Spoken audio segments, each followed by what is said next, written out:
it's about 8 o'clock at night and the taxi's coming in about an hour to take me to the airport. I have managed to get everything sparkly clean. Oh, it looks so good. It does.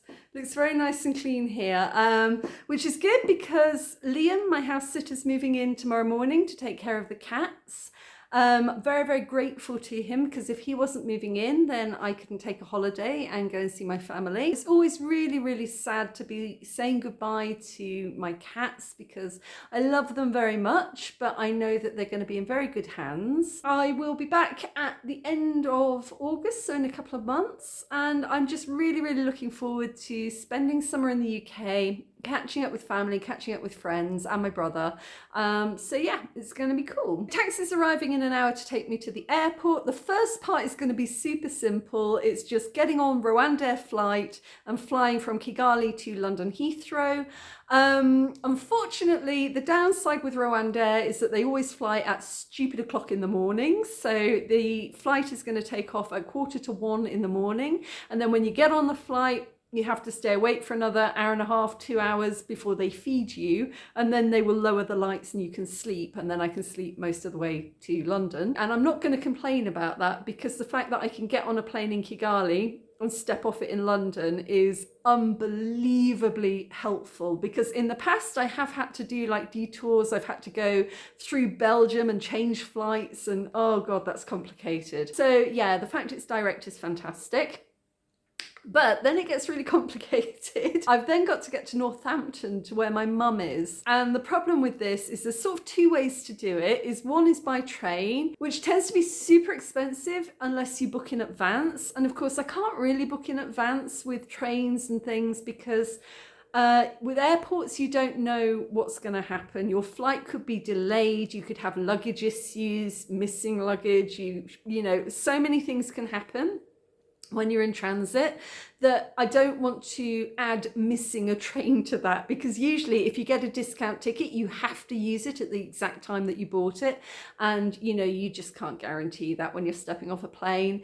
So I don't want to add the stress of having to run for a train. The other option is to take a bus, and the buses aren't badly priced. It's like under 30 quid and it takes about 2.5 hours. And I really like buses. I have to admit that 10-hour bus through Europe was a little bit too much. 10 hours is a little bit too much, but I do quite like buses because you can just sit there and you can just watch the world go by and, you know, it's pretty chill. And I like to just reacquaint myself with the UK and just watch the houses go past and all of that. And I do have a really heavy bag with me, and I think it is easier to get a heavy bag onto a bus because they just put it underneath in the hold, whereas if you try and get on a train with a heavy bag, you've got to get up and down the escalators, on and off the trains, and there's usually really limited baggage space for like big bags. So yeah, I think at the moment my mind is made up that I'm going to try and get the bus. I've got a lot of sleeping and flying to do before I get to that point, but let's go to the UK. I love you, little boy. Ticky, ticky, ticky, boop. I'll see you when I get back, yeah. Kigali International Airport is only about 20 minutes from my house, so it's easy to get there. I generally liken it to Bristol in the UK. It's small and easy to find your way around.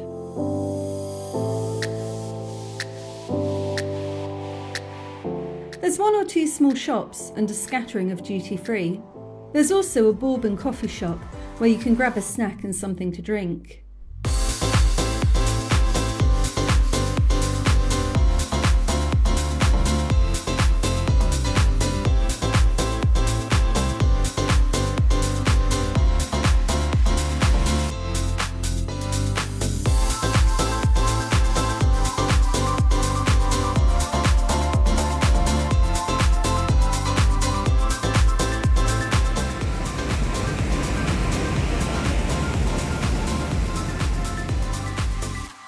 Rwandair planes have got cute Imigongo detail inside. They also had one of my favourite movies, but I didn't watch it because the bath scene always makes me cry. If you like Harry Potter or Tolkien, you're in for a treat. There were quite a few good movies. I watched Corpse Bride whilst waiting for the food. Kigali at night is absolutely beautiful. There are thousands of lights on all of the hills.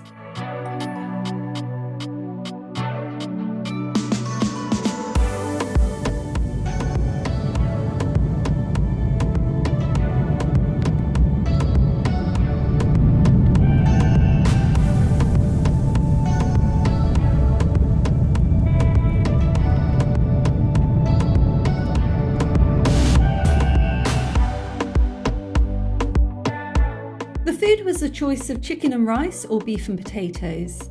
You can order a veggie option or special dietary restrictions when you book.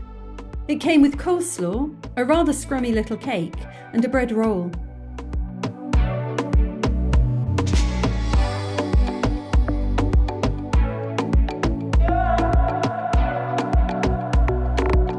I quite liked the cutlery, which was wooden rather than plastic. I slept for a couple of hours after that, and woke up just in time for sunrise at 40,000 feet above the Sahara Desert.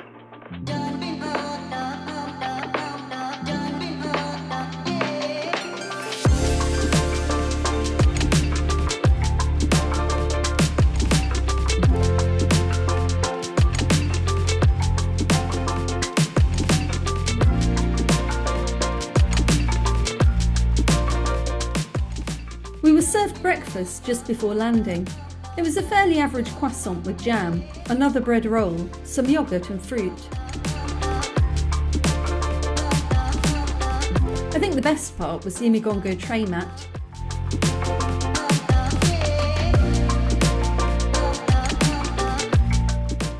Pro tip with the yoghurt, open it facing away from you, as it tends to explode at high altitude.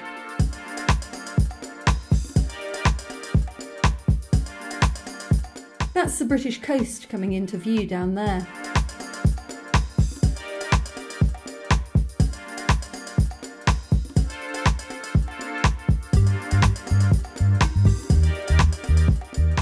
We did a few circles above London, so we got a great view of the Thames estuary and the green fields below. It was a pretty cloudless day.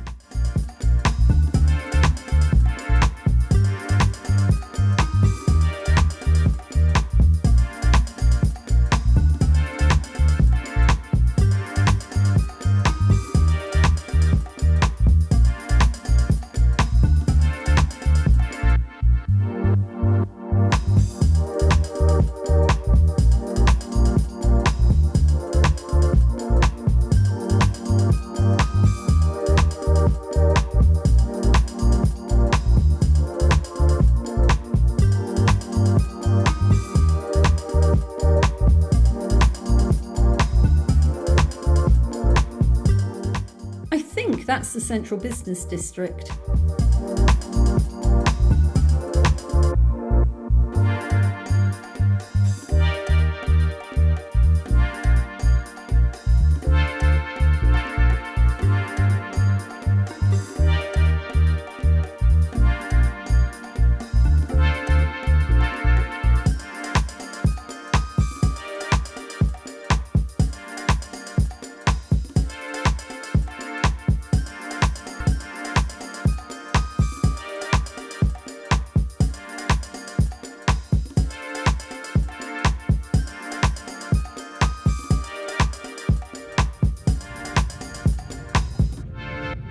Agenzuye ikaze ku kibuga cy'indege mpuzamahanga cya Heathrow hano London. Ubu ni saa tatu, saa mbiri zirenzeho iminota mirongo itatu n'ibiri.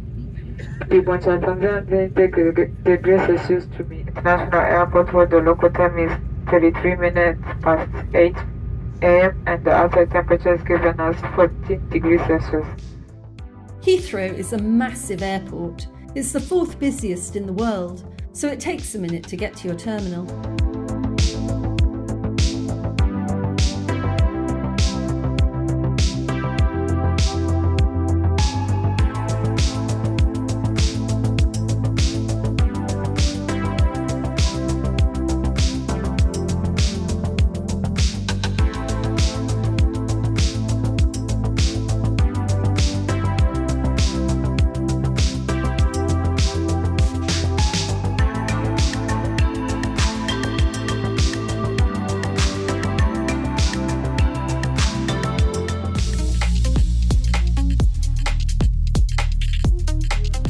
Now it's time to collect my luggage and figure out how I'm getting to Northampton.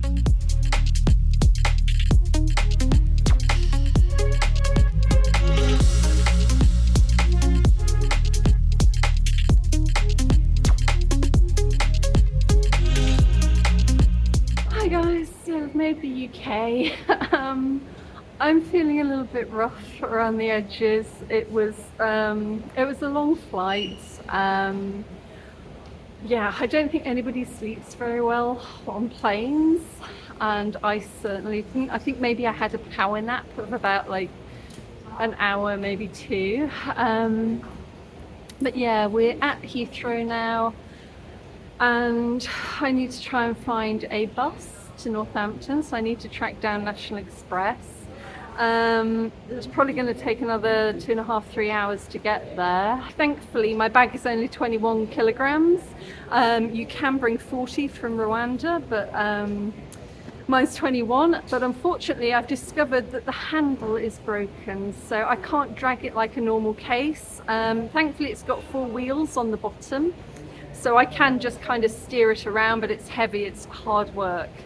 So I definitely think that a bus is a better idea than a train, because I don't want to try and struggle with that on a train. My nose has been ripped to shreds. I don't know what it is, but the air conditioning on planes, everybody gets on feeling fine and everybody gets off sneezing like it's the middle of the hay fever season. I do think sometimes I should take an antihistamine before I get on the plane, because that would help to stop the sort of sinus reaction, and it would also help me to sleep, because antihistamines are basically sleeping tablets. But I never remember to do that, so I've got off feeling like I'm in the middle of hay fever season, absolutely knackered, no sleep. So let's go and see if we can find this bus.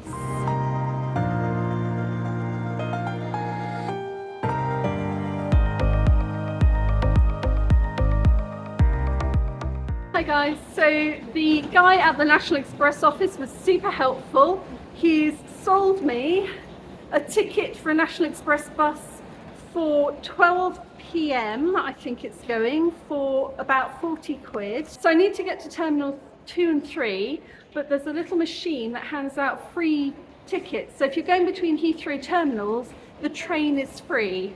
So we're going to get a train to Terminal 2 and 3 and try and find the National Express bus going at about, I think, 12 p.m. to Northampton. So this is the underground map, or the train to Terminals 2 and 3.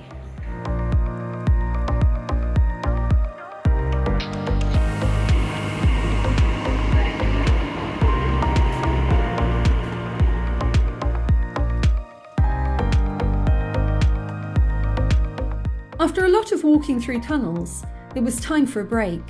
I found this pretty cool place called Black Sheep and proceeded to down a year's worth of calories in one sitting. This is a pistachio iced coffee with whipped cream, a salted beef bagel, get a load of that cheese, caramel shortbread, and a mango and granola yogurt. It was utterly delightful, but also a little too much. I'm not used to eating such rich food. Then I stocked up at water at Smith's and headed out to find my bus. It was pretty easy. There are staff all over the place to help with directions. I was impressed with how comfortable the seats were, and there was an announcement asking anyone listening to music on their phones to wear headphones. A lot of people ignored that announcement, but it was nice that they tried. Before long, we were headed out of Heathrow.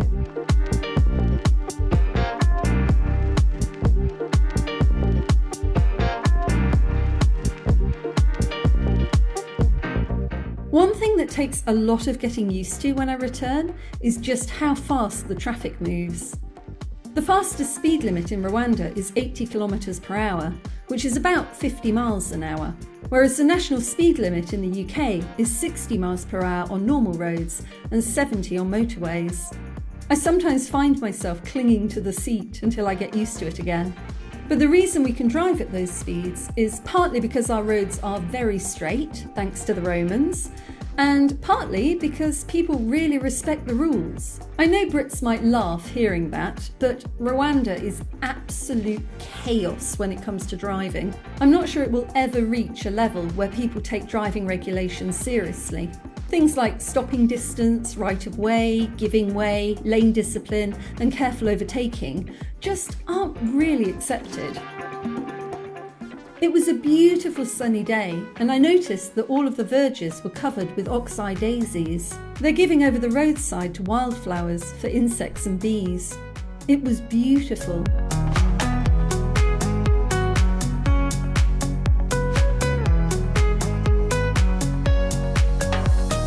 Here we're entering Hemel Hempstead, a typical town high street.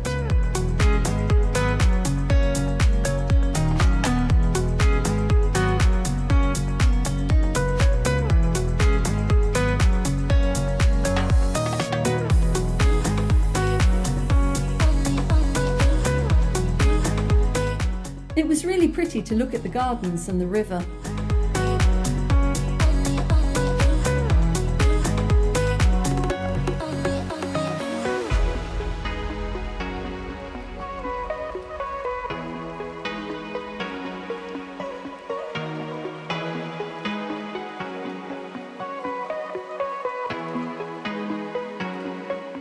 Here we're joining the M1, which is the second longest motorway in the UK after the M6. In the UK, every motorway number begins with an M. In the Rwanda-Congo conflict in the Kivu region of DRC, there's a rebel group called M23, which stands for the March 23rd movement after the date they were founded. But when people in the UK hear M23, they think of a motorway that connects Surrey to West Sussex. Without context, it gets a bit confusing.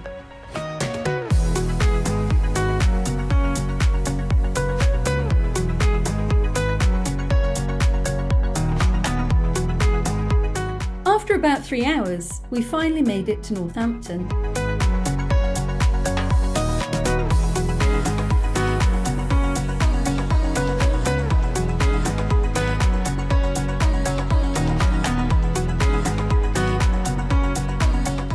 Look at this! People giving way to oncoming traffic at roundabouts. Isn't that amazing?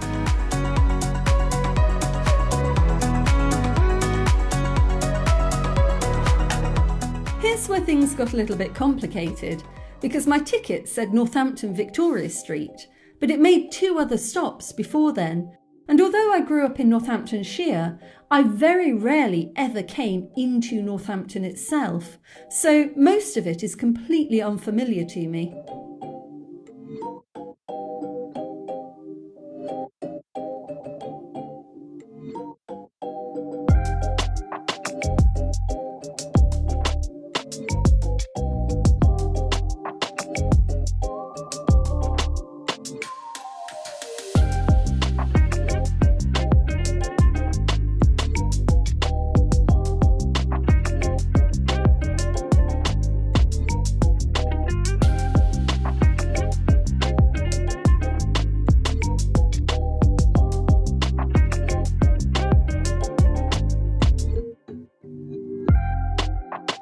When it got to the final stop, I got off the bus, but I had no idea where I was.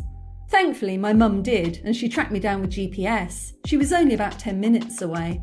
So I sat there with my suitcases and an electric scooter for company.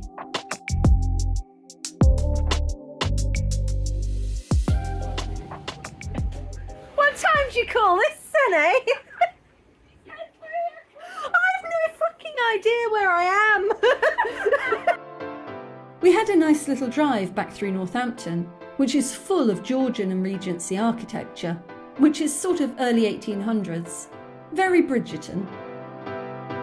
It was also famous for shoes and the Barrett Shoe Factory.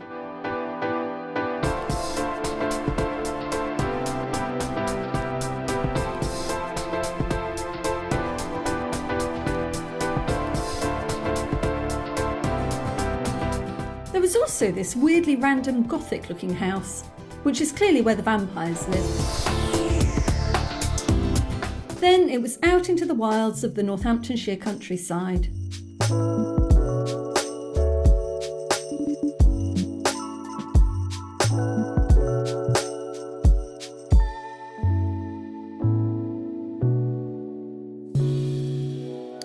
had just enough energy to down a beer, admire Merrick's passion project, and wander around the garden.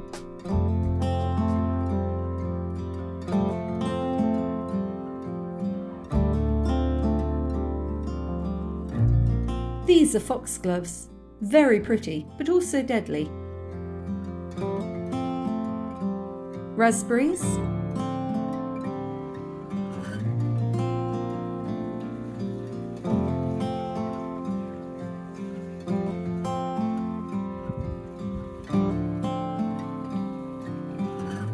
This is where we keep the wood for the fires.